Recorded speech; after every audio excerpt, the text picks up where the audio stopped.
Okay. Sabi po dito sa verse 11, dahil sa pakikipag-isa kay Kristo, kayo'y tinuli hindi sa laman kundi sa pagwawaksi ng masamang hilig ng laman. Ito ang pagtutuling mula kay Kristo. Amen. Ito yung power of Christ Jesus. Amen. To take out all our sin. Para tanggalin lahat ng kasalanan natin. Amen. Alam mo, kapatid sa Panginoon, yung kasalanan na nasa buhay mo ngayon, kapag ka inilapit mo kay Kristo yan, makikita mo, God will make a way para tanggalin lahat ng kasalanan mo. Maliban na lang kung ikaw mismo ayaw mo. Kaya nga, ang paglapit sa Panginoong Hesukristo is about decision and choice. Malaki ang pag-asa ng isang taong lumalapit kay Kristo. Ulitin ko po sa inyo, hindi ito magagawa ng sarili nating lakas, kundi we need the power of our God. Kaya wag niyo pong sabihin na katulad po nung sinasabi na yung iba, makasalanan na ako, bakit pa ako magcha-church? Makasalanan na ako, bakit pa ako maglilingkod sa Panginoon? Makasalanan ako at pag nagsimba ako, baka masunog ako. Mali po yun. It is deceiving by Satan. It is the lie of Satan. Kaya nga meron Jesus eh.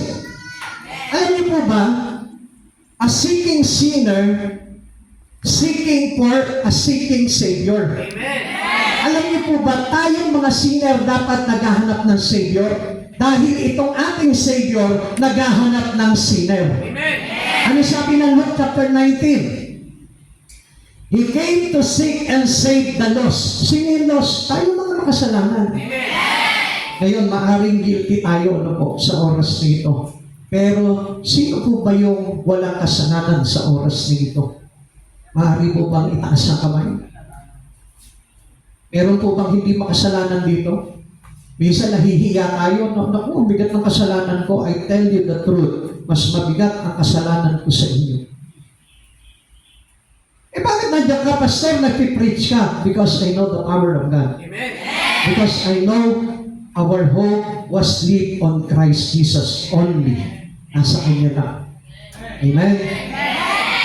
Kaya gusto ko malaman mo, itong bagay na ito ay napakahalaga kung bakit tayo tinawag ng Lord dito.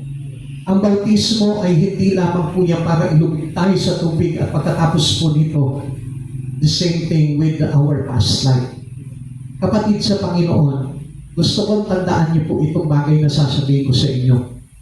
Tayo ay tinulig sa pamamagitan ni Hesukristo sa kanyang pagkamatay.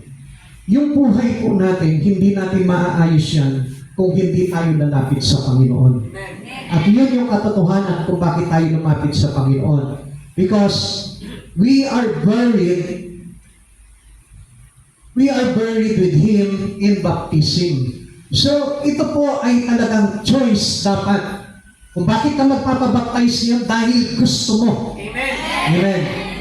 Taas nga po yung kamay na gusto talaga magpabautismo at hindi napipilitan lang. Praise the Lord. Salamat po sa Panginoon. Dahil ang sabi po dito, believers' identifications, Christ's death and burial, just Christ was buried. So, ito raw po yung ating identification. Kung paano tayo mananampalataya ni Kristo, katulad po tayo ng pinananampalatayaan natin. So, ibig sabihin, kung si Jesus namatay, tayo rin namatay. Kung si Jesus nabuhay, tayo rin mabubuhay. Kung si Jesus ay banal, tayo rin gagawin niyang banal pagdating ng araw. Kung si Jesus nakaluklok doon sa kanyang trono, pagdating ng araw, nandun tayo nakapaligid sa kanyang trono. Kaya yun yung mangyayari sa atin bilang tayo ay pumipili na gawing tagapagligtas itong si Jesucristo sa buhay po natin. We are raised with Him through faith. Dahil sa pananampalataya mo na ito yung dahilan para ako ay maligtas, ama ka. That was faith. Kaya ako gagawin itong pagbabautismo dahil ito yung paraan para hugasan ako sa kasalanan. Ama ka. It is our faith. Kaya ako nagpapabautismo dahil tagasunod ako ni Kristo. Tama ka. That was your faith. Walang mali doon sa iniisip mo. Ang mali ay yung ayoko lumapit sa Panginoon kasi makasalanan ako. Mali ka. Dahil wala na tayong ibang lalapitan pa, kundi ang ating Panginoong Jesucristo. Through faith in the working of God, sabi dito, this point to source of the spiritual transformation. It is God's power demonstrated in the resurrections of Christ that enables believers to experience this union with Him. Para tayo naging kaisa ni Kristo doon sa kapangyarihan ng ating Ama na pagkabuhay ni kay Jesucristo. Kung paano yung kapangyarihan ng Diyos binuhay itong ating Panginoong tagapagligtas si Jesucristo, gayon din po ang gagawin sa atin ni Jesucristo. By the power of Christ Jesus, we are raised from our death.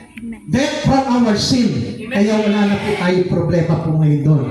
So baptism as a symbol, ang sinisimbolo raw po nito, while the spiritual reality is emphasized, baptism is presented as an outward symbol, ang labas, that visualize, represent the inward change. Yung panlabas na pagpapakita natin ay naglalarawan ng panloob na pagbabago natin. Amen? So, ipinamubuhay na ngayon natin yun. Kaya makikita mo ngayon, unti-unti ka nang bumabait. Unti-unti ka nang hindi nagiging madamot. Unti-unti ka nang pala-smile. Unti-unti ka nang pala-kaibigan. Unti-unti ka nang lumalayo sa masama. Unti-unti ka nang lumalapit sa kabanalan ng Diyos. Yun ang ibig sabihin ng pagbabago, inward and then outward. Amen? So, yun po yung nire-represent nito. It is visible representations of the believer's death to sin and new life in Christ according to the Bible. So, wala na po tayong problema doon. Yung maunawaan nyo lamang po itong mga bagay na ito, sapat na po yun para bautismuhan po kayo. Kasi alam nyo, marami po na mga nagpapabautismo, hindi nila talaga maintindihan. Akala nila, yung bautismo, basta minubog ka sa tubig, itatali ka na, igagapos ka na sa church. Hindi doon. Iginagapos tayo kay Kristo, hindi doon sa religion natin. So, mali po kaisipan yun, po. Baka mamaya, mayroon pa rin po sa inyo katulad po nung kaisipan ng iba, ayaw magbabautismo. Kasi pag namatay ako, hindi na ako papapasukin sa simbahan ng malaki, sa Katoliko. Bakit po kailangan pumasok doon? Hindi na naman talaga kailangan. Amen? Amen? Amen? Ang tayog ng pangarap mo sa buhay. Gusto mo pag namatay ka, makapasok ka pa ng malaking simbahan. Samantalang ang pangarap nangyayari sa buhay. At hindi sa mga patay. Kaya lagi niyong tatandaan, it is useless. Wala na pong kapangyarihan po doon. Pag namatay ka na hindi nakakilala kay Kristo, automatic yun, impyerno. Pag namatay ka na nakakilala kay Kristo at binago ni Kristo, automatic yun, doon sa langit ang tungo mo. Amen? Praise the Lord. Hallelujah. Glory to Christ Jesus. Yun naman po yung nais ko po na ipaliwanag po sa inyo. Ito po ay isang commitment na kung saan hindi na po natin pwedeng bawiin ito. Para po itong isang kasal din, kasal na kung saan hindi na pwedeng bawiin. Sa iba, pwede pang divorce, pero wala na pong divorce po dito kay Christ. Amen? Kung sa tao, pwedeng divorce, ay dito, hindi na. Huwag ka nang hihiwalay kay Kristo. Dahil pag umiwalay ka kay Kristo, iba na ang nadampot sa'yo. Naiintindihan po natin? Nangangako ba kayo na hindi na kayo hihiwalay kay Jesucristo? Nangangako ba kayo na kahit saan kayo magpagpad, ang Diyos nyo pa rin at Panginoon at tagapagligtas si Jesucristo? Nangangako ba kayo na hindi nyo lilimutin si Jesucristo? Nangangako ba kayo na talaga pagsisilbihan nyo si Kristo habang kayo'y nabubuhay? Di ba yan po yung pinapahayag po sa kasal? Na kung saan till death do us part, hindi kayo maghihiwalay. Amen? For richer and poorer, hindi po kayo maghihiwalay. Hindi po mahirap na yung asawa mo, hihiwalayan mo na. At hanap ka ng mas mayaman, hindi po ganun. Kay Kristo, di bali na tayong magtiis sa mundong ito, basta hindi tayo humihiwalay kay Kristo. Dahil nandun ang kasaganahan ng buhay. Amen? Sige po, tayo po ay tumayo at tayo po ay manalangin sa ating Panginoon.